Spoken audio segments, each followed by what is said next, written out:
지난 주에는 예수 그리스도의 계시인데 하나님이 그에게 주셨다 하는 말씀했죠. 그래서 이제 이 요한계시록이라고 기록이 되어 있는데 요한계시가 아니고 하나님께서 예수 그리스도에게 계시를 주신 것이다. 근데 그 계시의 내용이 뭐냐니까 반드시 속히 될 일이다. 오늘은 반드시 속히 될 일. 그러니까 이제 성경은 된 일이 있고 될 일이 있어요. 그러니까 이제 된 일도 그냥 뭐 우연히 된 일이 아니고 성경에 기록된 대로 된 일이에요. 그러면 이제 계시록도 성경에 기록된 대로 앞으로 될 일이다. 그러니까 우리가 된 일과 될 일을 잘 구별해야 되겠죠.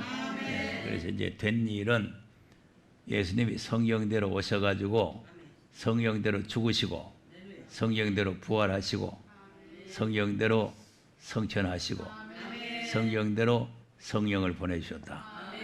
그것이 이제 된 일이고, 이 된 일을 우리가 2000년 동안 예수님께서 성령이 임하시면 권능을 받아서 예루살렘과 유다와 사마리아 땅까지 나를 증거해라. 그래서 이제 제자들이 그 말씀을 받아가지고 성령을 받아가지고 지금까지 전한 복음이 이제 우리에게 전한 복음이에요. 된 일, 전한 복음. 이제 이 계시록은 될 일이면서 앞으로 전해져야 될 복음이다. 그래서 이제 전한 복음과 전할 복음을 우리가 잘 구별할 줄 알고. 계시록은 무슨 복음? 전할 복음. 네, 전할 복음. 아직까지 안 전해졌는데 앞으로 전해져야 될 복음입니다. 그러니까 앞으로 지금까지 안 전해진 복음이니까 이것을 이제 처음 듣는 사람들은 생소하게 듣는 거예요. 생소하게. 그래서 안 들어본 말인데 그런 일은 없었는데 이래가지고 잘 이해가 안 되는 거예요. 그러니까 이제 된 일과 될 일을 잘 구별해야 된다. 자, 누가복음 24장 12절을 보면은 된 일이라 하는 말씀이 나와요. 누가복음 24장 12절 시작. 베드로는 일어나 무덤에 달려가서 부풀려 들여다보니 세마포가 보이는지라 그 된 일을 기이 여기며 집으로 돌아가니라. 아멘. 된 일이 나오죠? 네, 14절 시작. 이 모든 된 일을 서로 이야기하리라. 네, 모든 된 일을 얘기한다. 또 18절 시작. 그 한 사람이 글로바라는 자가 대답하여 가로되 당신이 예루살렘에 구하면서 그일 거기서 된 일을 홀로 알지 못하느냐. 네. 아니 지금 이 큰 일이 생겼는데 말이지. 아니 지금 이스라엘을 구원할 자라고 우리가 믿었던 그 사람이 십자가에 죽었는데 십자가에 죽은 것도 큰 일인데 아니 무덤에 장사를 지내놨는데 그분이 살아나 버렸어요. 그래서 그 사람이 행방불명됐다 이거죠. 아 이렇게 큰 일이 생겼는데 당신 혼자 모르고 있느냐 이 말이죠. 그게 무슨 일이냐고 물어보는 분이 누구요? 예수님이잖아요. 예수님. 엠마오로 가는 제자들이 서로 이제 막 된 일을 서로 얘기를 하고 있는데 예수님이 나타나셔가지고 무슨 일 얘기를 그리 잘하고 있습니까? 그러니까 요새 큰 일에 지금 큰 일이 생겼는데 그 예루살렘에 살면서 그것도 모르느냐고 말이지. 예수님 보고 이제 그렇게 얘기를 한 거죠. 그러니까 사소한 일이 아니고 큰 일이란 말이에요. 큰 일. 네.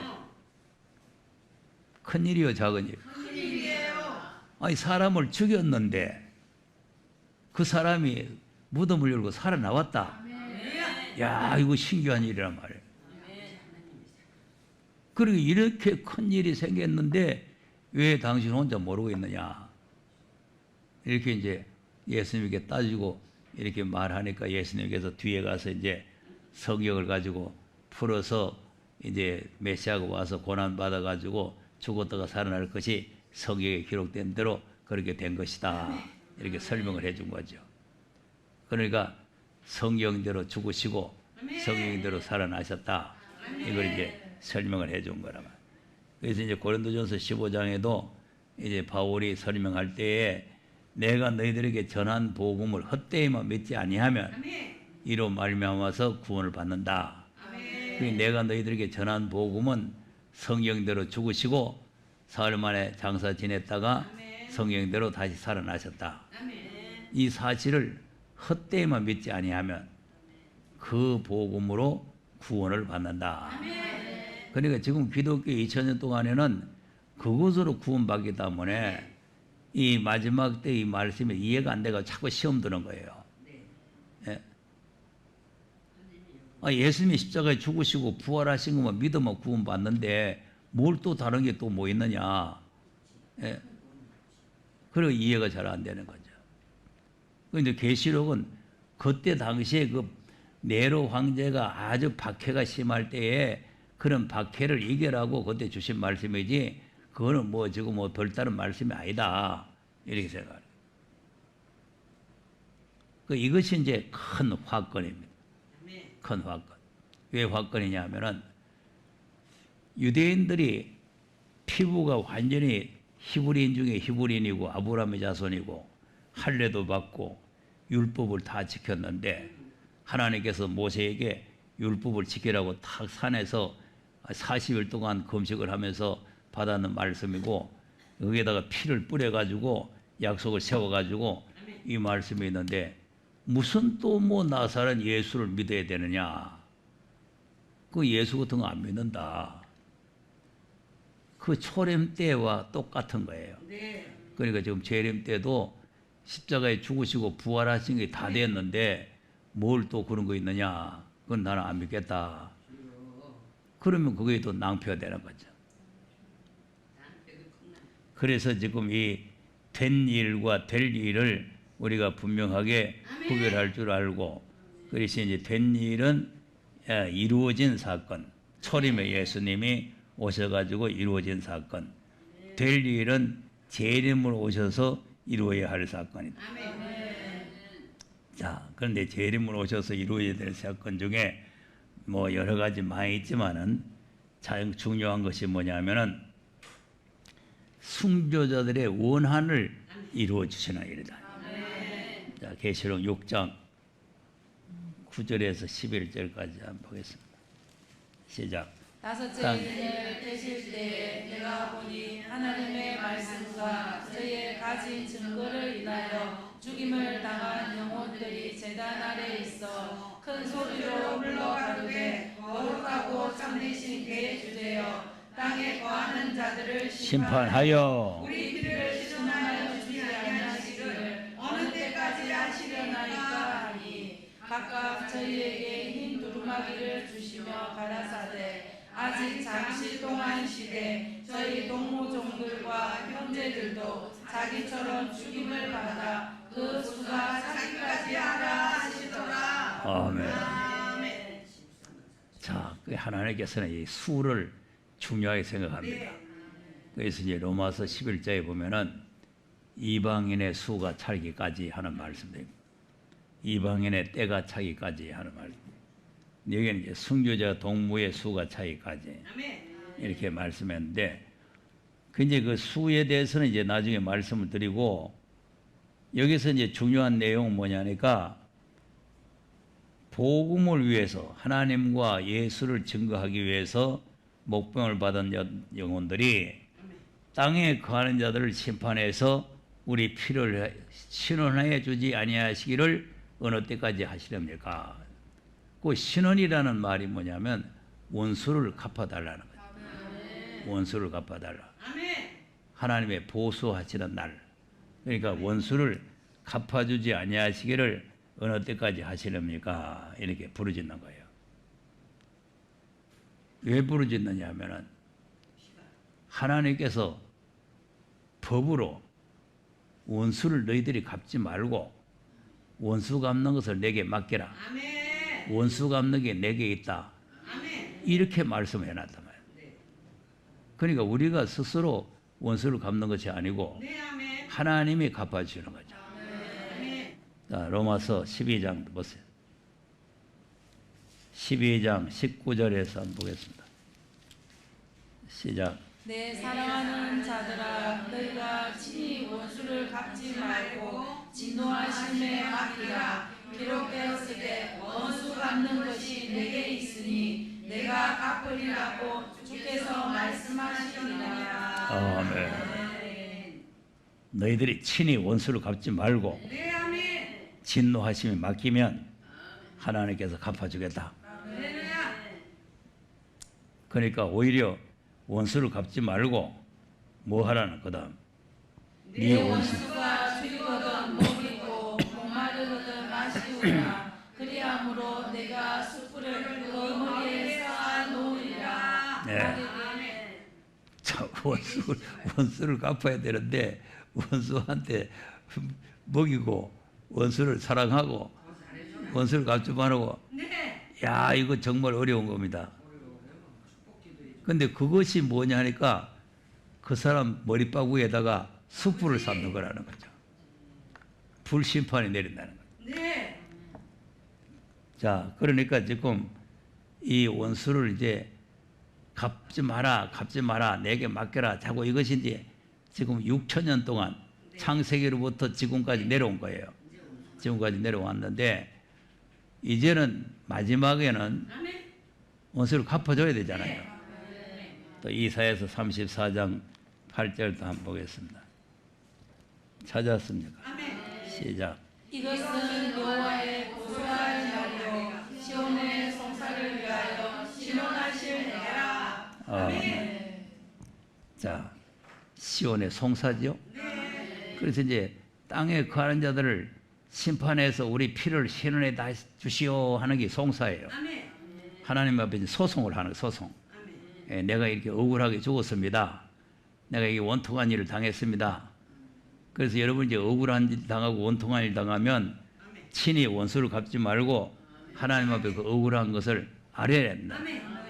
그러면 하나님께서 그 송사를 다 받아가지고 하나님께서 심사숙고해서 이놈들 나쁜 놈들이구나. 그리고 이제 심판하시는 거죠.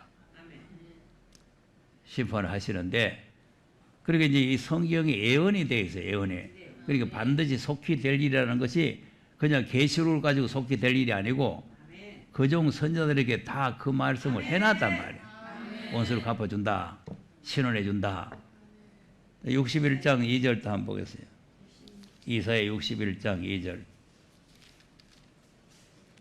시작. 여호와의 은혜의 해와 우리 하나님의 신원의 날을 전파하여 모든 슬픈 자를 위로하래. 네. 아멘. 무슨 날과 무슨 날? 은혜의 해와 신원의 날. 자, 보세요.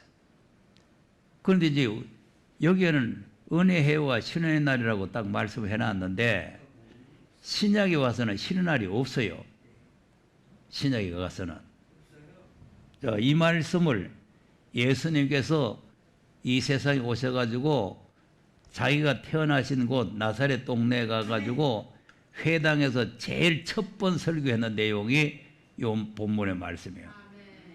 그럼 한번 누가복음 4장을 한번 보겠습니다. 예수님이 40일 금식하시고 마귀에게 시험을 받으시고 승리하신 후에 자기 이제 고향으로 돌아가셔가지고 이제 회당에서 말씀을 전하는 거예요. 16절을 보면은 예수께서 그 자라나신 곳 나사렛에 이르러 안식일에 자기 규례대로 회당에 들어가서 성경을 읽었다 그랬죠? 예, 그래서 성경을 읽었는데 이사야서를 읽었단 말이에요. 근데 그 이제 18절은 기니까 19절 한번 읽어보세요. 시작. 주의 은혜의 해를 전파하게 하려 하시니라 하였더라. 네. 아멘. 그럼 아까 이제 은혜해와 신의 날이 있었는데 여기 신을 빼버렸죠. 빼버리고는 20절에 보면은 책을 덮어버렸단 말이에요. 그러니까 지금까지는 신원하시는 것이 아니고 예수님이 십자가에 죽으시고 부활해서 우리에게 은혜를 주시는 은혜해예요. 은혜. 그래서 2000년 동안에는 은혜의 해를 전파하는 거죠. 그러니까 이제 신약에는 안 나와요. 그 계시록에 나오는 거죠. 그러니까 이제 이사야서 61장 1절에서 2절까지 하신 말씀이 이제 두 번으로 나누어서 이루어지는 거죠. 초림으로 오셔서 은혜의 해를 전파하시고 재림으로 와서 신의 날을 전파하는 거죠. 그러니까 계시록은 바로 이 지금 이사야서 61장 2절 하반절에 있는 말씀을 이루어야 될 말씀이다. 그것이 이제 신원의 날이라 이렇게 말하는 거죠. 그래서 신원의 날을 하나님께서 이제 심판하여, 신원의 날이라는 게 심판에서 신원해 달라 그랬죠. 그러니까 이제 심판에서 신원해 달라 그랬으니까 앞으로 주님 모셔서 공의로 심판을 하시는 거죠. 공의로 심판하시는데 그 이제 심판에서 이제 신을 이루게 되면은 하나님 나라가 이제 이루어지는 거죠.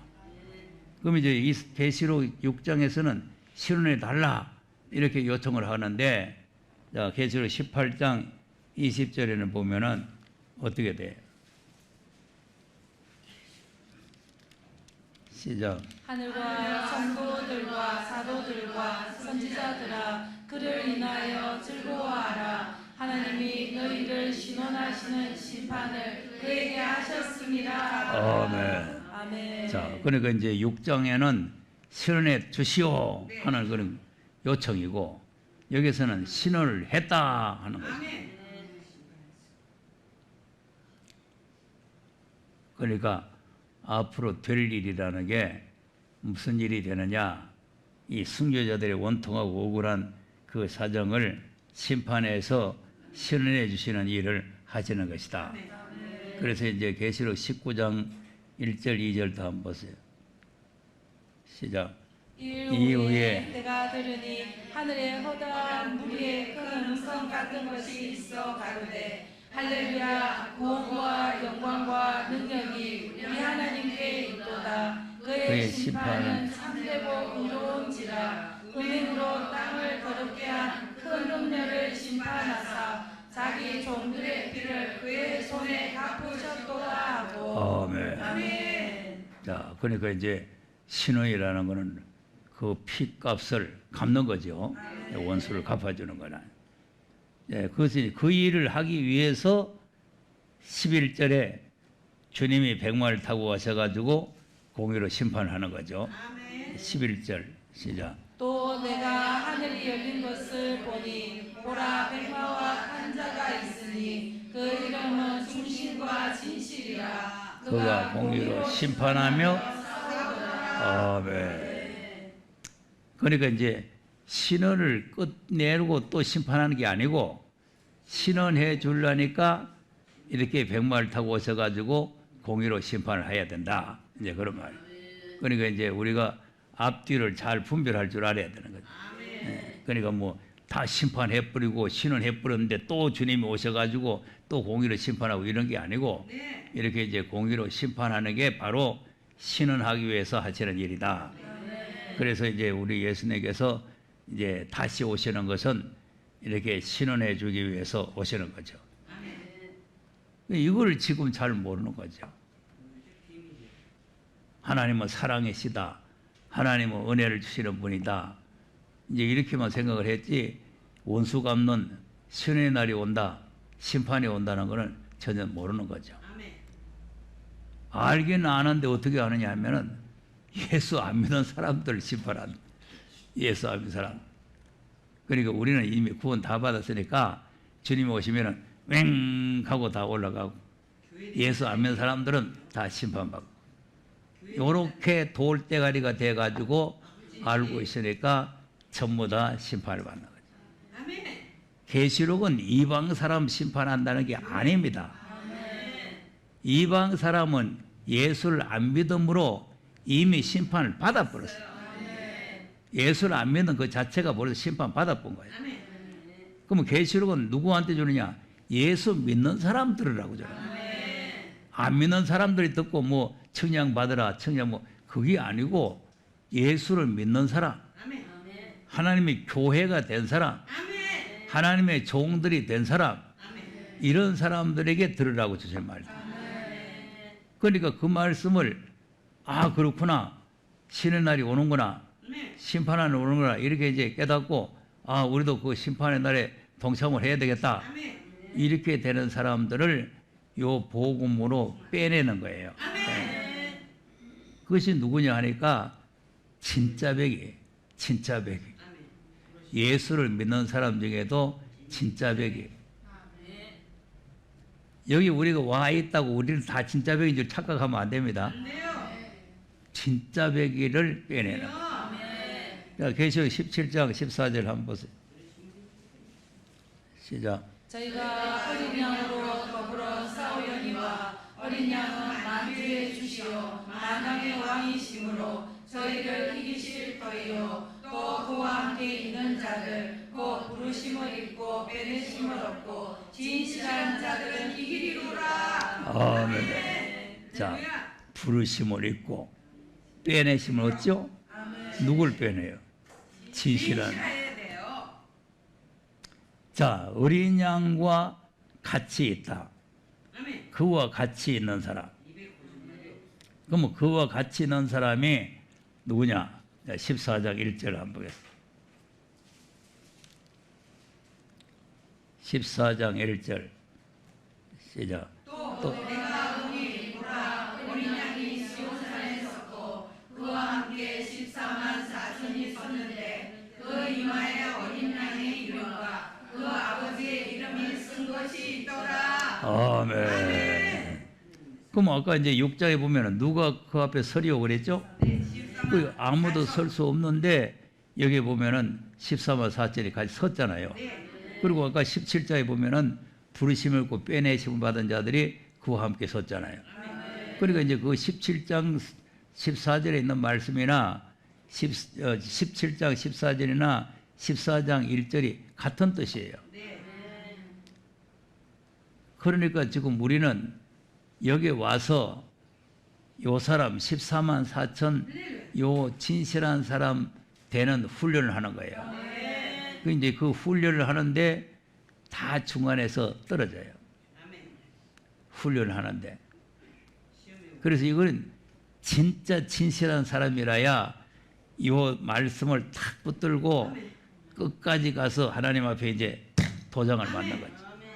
여기 14만 4천이 어린 양의 이름과 아버지의 이름이 이마에 쓰였다는 것은 도장 맞은 거래요. 도장. 하나님의 도장을 이마박에 하나 맞은 거죠. 그 이마박에 도장 찍는다는 것도 또 계시록 7장에 나와요. 해돋는 데서 하나님의 인을 가지고 나와서 하나님 종들의 이마에다가 인치잖아요. 근데 뭐 니도 치고 내도 치고 이렇게 치는 게 아니에요.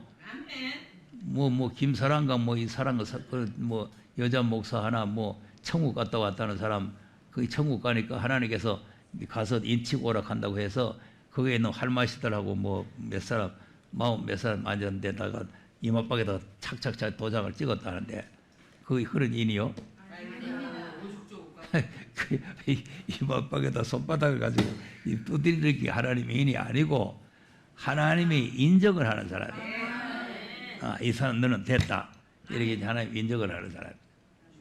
우리도 성령의 인을 마음에 받았는데 누가 마음에다가 도장을 손바닥을 때려가 받은 게 아니잖아요.